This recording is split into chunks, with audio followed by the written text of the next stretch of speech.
Bulb जलाई क्यों नहीं है यार तुमने? Hello dear student, welcome back to BKD target academy. जैसा कि आप जानते हैं सब, हम आपको क्या पढ़ा रहे थे? बीएससी फर्स्ट सेम का केमिस्ट्री ऑल कोर्स फ्री में पढ़ा रहे हैं आपको। और इसमें हमारा टॉपिक क्या बेटा जी?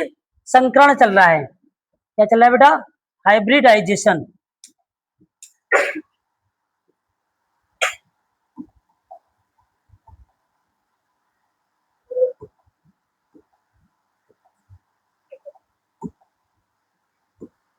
हाइब्रिडाइजेशन क्या पतला कर रखा है pen.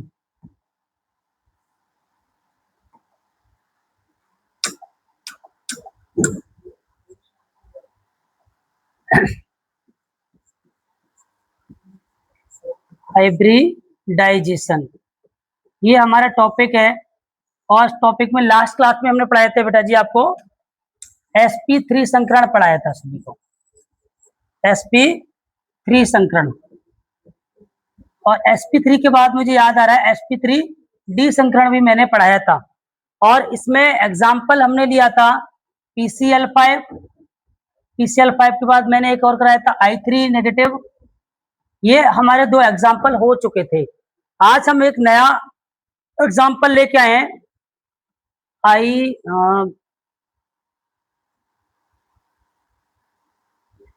ClF3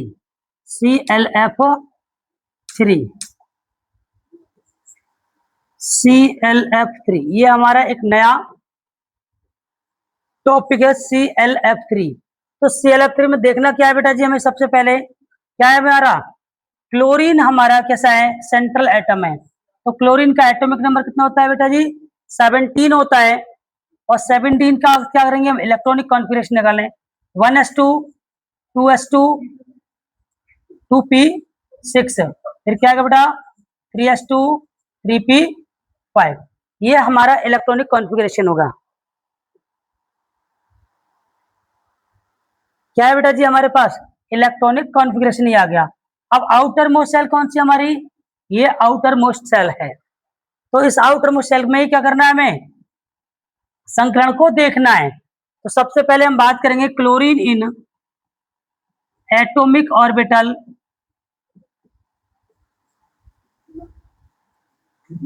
form in ground state. ये लिखना बहुत जरूरी है संकरण में। इसके बाद हम बात करेंगे बेटा जी क्लोरीन का एटम है हमारा कौन सी स्टेट में आएगा? ग्राउंड स्टेट में। बना लीजिए ऑर्बिटल्स।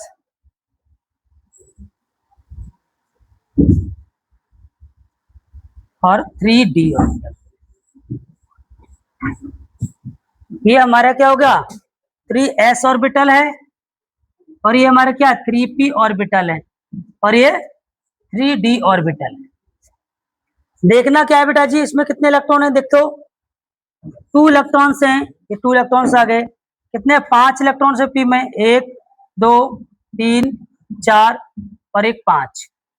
अब देखना ही है बेटा जी इसमें क्या है? केवल एक ही अनपेयर्ड इलेक्ट्रॉन है। तो कितने बॉन्ड बनाएगा? केवल सिंगल बॉन्ड बनना चाहिए। लेकिन होता क्या है? क्लोरीन एक्साइटेड स्टेट में जाएगा। इसमें जाएगा बेटा जी क्लोरीन इज एक्साइटेड स्टेट। जब एक्साइटेड स्टेट में जाएगा तो बनेगा क्या बेटा जी? यहाँ पर इसके एक इलेक्ट्रॉन कहां से इलेक्ट्रॉन जाएगा बेटा? 2p से एक इलेक्ट्रॉन कहां जाएगा? 3d में जंप कर जाएगा। ठीक है।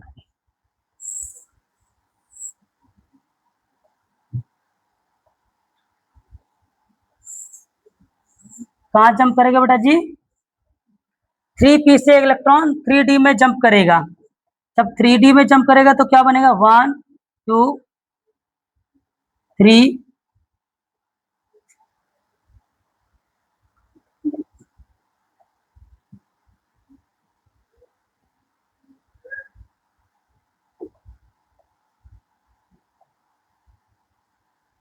कहाँ जंप करेगा बेटा जी? एक इलेक्ट्रॉन जंप करेगा हमारा फर्स्ट।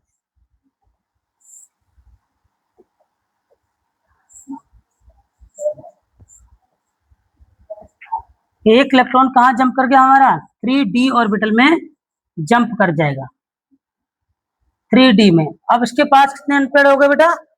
3 अनपेयर्ड हो गए। कितने इलेक्ट्रॉन हो गए? 3 अनपेयर्ड इलेक्ट्रॉन हो गए, जो कि तीनों के तीनों अनपेयर्ड इलेक्ट्रॉन किसके? 3 फ्लोरीन एटम के साथ ओवरलैप करेंगे और किसका निर्माण करेंगे? सिग्मा बॉन्ड का निर्माण करेंगे। ये मेरा फ्लोरीन है, यहाँ भी फ्लोरीन और ये भी फ्लोरीन बनेगा। तो अब बताइए बेटा कौन कौन से ऑर्बिटल इसमें पार्टिसिपेट कर रहे हैं बॉन्ड बनाने में? तो कौन कौन से करेंगे?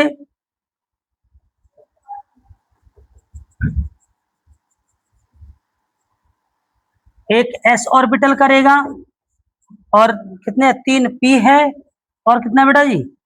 बाकी एक d ऑर्बिटल। तो कौन सा संकरण हो गया? sp3d संकरण हो जाएगा। इतनी बात आपको समझ में आ गई होगी।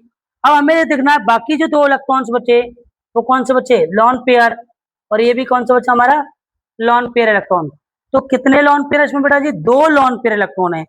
और हमने बताया कि जब जब क्या होगी? sp3d संकरण होगा तब कब कौन कौन सी ऑर्बिटल बनेगी, सॉरी कौन सी स्ट्रक्चर बनेगी बेटा?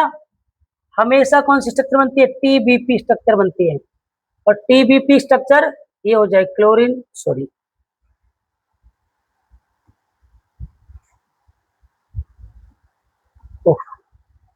यहाँ पर क्या है भाई? हमारे फ्लोरीन है और ये फ्लोरीन,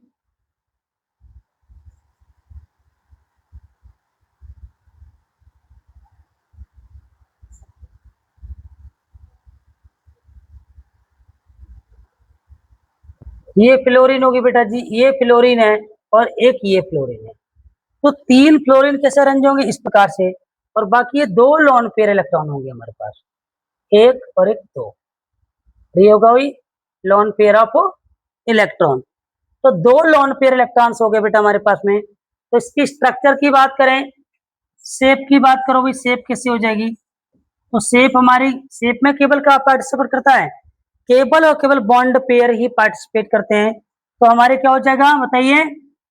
बोलिए, अगर मैं लॉन पेयर को छुपा दूं तो ट्राइगोनल स्ट्रक्चर बनेगा। ट्राइगोनल कैसे स्ट्रक्चर हो जाएगा? त्रिकोणीय संरचना बनेगी। अगर मैं ज्योमेट्री की बात करूं, ज्योमेट्री क्या बनेगी बेटा जी? तो ज्योमेट्री को बताओ, ज्योमेट्री में क्या पार्टिसिपेट करता है? लॉन पेयर और बॉन्ड पेयर दोनों ही पार्टिसिपेट करते हैं। तो ज्योमेट्री हमारी हो जाएगी टीबीपी, टीबीपी ट्राइगोनल बाइपिरामिडल। ये हमारे स्ट्रक्चर हो जाएगा। ये बहुत इंपॉर्टेंट है बीएससी के पॉइंट ऑफ व्यू से। बीएससी में 100% ये आएगा ही आएगा कि ClF3 की संरचना किसके अनुसार बताइए? हाइब्रिडाइजेशन के अनुसार पूछ लेगा या आपसे बेस्पर थ्योरी के अनुसार इस संरचना को आपसे पूछ लेगा। तो ये आपको समझ में आ गया। एक बार मैं रिकैप करा दे रहा हूं। हाइब्रिडेशन कौन सा पढ़ा रहे हैं बेटा जी? sp3d पढ़ा रहे हैं, जिसमें कौन कौन सा एग्जांपल मैं करा चुका था? PCl5 और I3 मॉलिक्यूल मैंने पढ़ाया था। आज मैंने एक नया टॉपिक लिया है उसमें sp3 में ही। बोलिए कौन सा है? ClF3। तो ClF3 में भी क्या होता है? sp3d संकरण होता है। किस प्रकार से होगा मैं समझाया। क्लोरीन ले लिया सेंट्रल एटम, इसका क्या होगा? एटॉमिक नंबर 17 है और इलेक्ट्रॉनिक विन्यास ये हो जाएगा। उसके बाद क्लोरीन लिखना है हमें एटॉमिक ऑर्बिटल और इन जीएसटी। उसके बाद क्या करना है? बना दिया मैंने ऑर्बिटल्स, ऑर्बिटल बनाए, इलेक्ट्रॉन को फिल किया।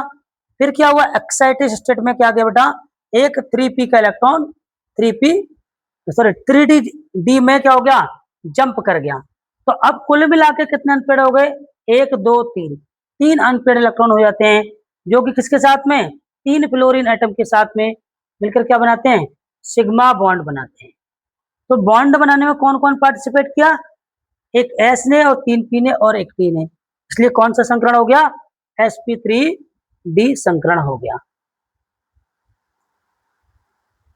क्लियर? अब नेक्स्ट आज हम पढ़ेंगे दूसरा।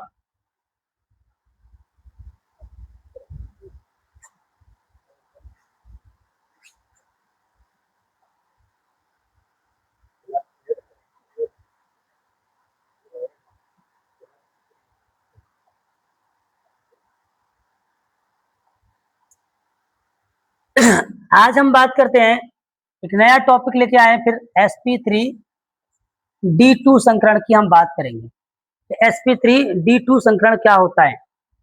आगे चलते हैं बेटा जी।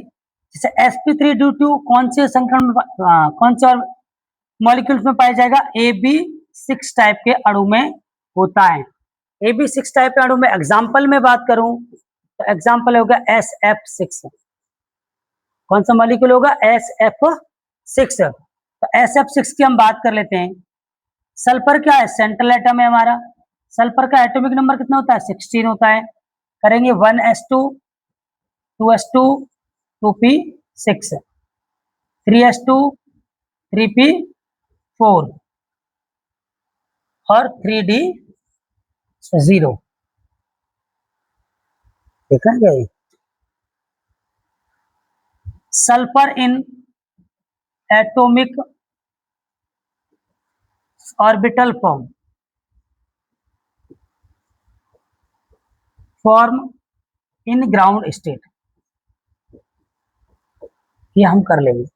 बना लीजिए बेटा, सल्फर है कौन सी स्टेट में? ग्राउंड स्टेट में है। एटॉमिक ऑर्बिटल कौन कौन से पार्टिसिपेट करेंगे?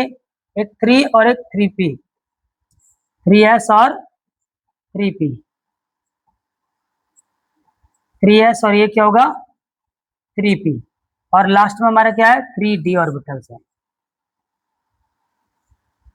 इसमें इलेक्ट्रॉन्स देखिए अभी कितना, 4 इलेक्ट्रॉन्स फिल्ड हैं p ऑर्बिटल में, 4 इलेक्ट्रॉन्स फिल्ड कर लिए हमने।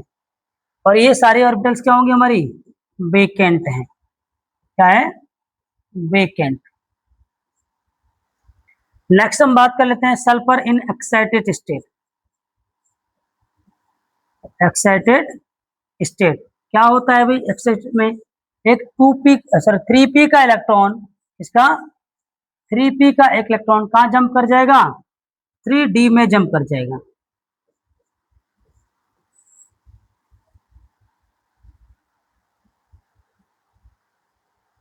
और एक इलेक्ट्रॉन किसका? s का इलेक्ट्रॉन, इसमें 3d में 2 इलेक्ट्रॉन जंप करेंगे, 1 2। तो टोटल अनपेयर्ड की संख्या कितनी होगी? 1 2 3 4 5 6। 6 अनपेयर्ड इलेक्ट्रॉन होंगे। जब 6 अनपेयर्ड इलेक्ट्रॉन होंगे बेटा जी तो क्या बनाएंगे? कितने क्लोरीन के साथ? फ्लोरीन के साथ मिलकर क्या बनाएंगे? Sigma bond. ये सिग्मा और यहाँ भी क्या बनेगा? Sigma bond. ये भी क्या बनेगा? Sigma bond. तो टोटल बॉन्ड पेयर कितने हमारे पास? बोलो भाई, 6 बॉन्ड पेयर हो जाएंगे। जब 6 बॉन्ड पेयर बने हैं तो कौन कौन पार्टिसिपेट कर रहा है हाइब्रिडेशन में?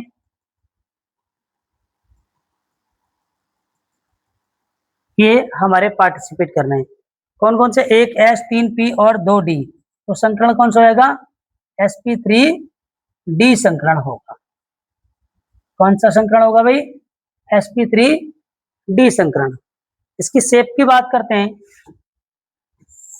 इसकी संरचना बन जाएगी ऑक्टाहेड्रल। क्या होगी? ऑक्टाहेड्रल। फ्लोरीन फ्लोरीन फ्लोरीन, और ये भी मेरा क्या होगा? फ्लोरीन है। इनके बीच का बॉन्ड एंगल कितना होता है? 90 डिग्री। कितना हो जाएगा बेटा जी? 90 डिग्री। तो शेप की बात करो भाई, शेप क्या हो जाएगी? ऑक्टाहेड्रल। ऑक्टाहेड्रल। और ज्योमेट्री क्या होगी हमारी? ज्योमेट्री भी होगी ऑक्टाहेड्रल। ऑक्टाहेड्रल। तो दोनों शेप और ज्योमेट्री भी क्या होंगी? ऑक्टाहेड्रल ही होंगी। आशा करता हूं कि ये लेक्चर आपको सही समझ में आया होगा। और अगर समझ में आता है आपको तो हमारी वीडियो को लाइक करें, शेयर करें और चैनल को सब्सक्राइब करें। Thank you so much.